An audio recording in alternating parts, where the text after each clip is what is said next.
Vítám vás na přímém příjmu. Pojďte, projdeme spolu technický stav vašeho vozidla.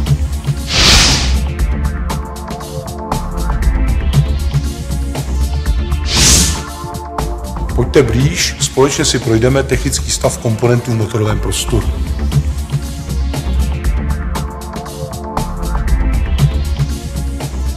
Pojďme se podívat na vaše vozidlo ze spodu.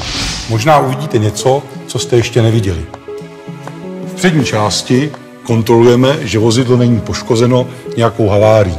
Zde vidíme chladič, ventilátor, připojení světel, kabeláž na motoru, kompresor a připojení klimatizace, chlazení. Zároveň kontrolujeme, jestli je v pořádku motor, převodovka, jejich kryty a také jejich zavěšení. U zavěšení předních kol věnujeme pozornost hlavně brzdovému systému, včetně hadic, elektroniky ABS, zavěšení předního kola, kulovým čepům, manžetám poloos a stavu řízení vozidla. Při servisu používáme výhradně originální díly Ford. Jedině tyto díly v kontextu se všemi vozidlovými systémy nám garantují 100% spolehlivost. Na podkladě zjištění přímého příjmu sepíšeme zakázku a stanovíme cenu opravy.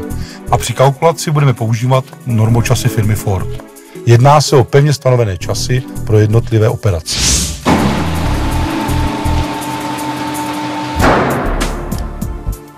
Na závěr vám jako zákazníkovi předávám kontrolní list. Váš Ford je v naprostém pořádku.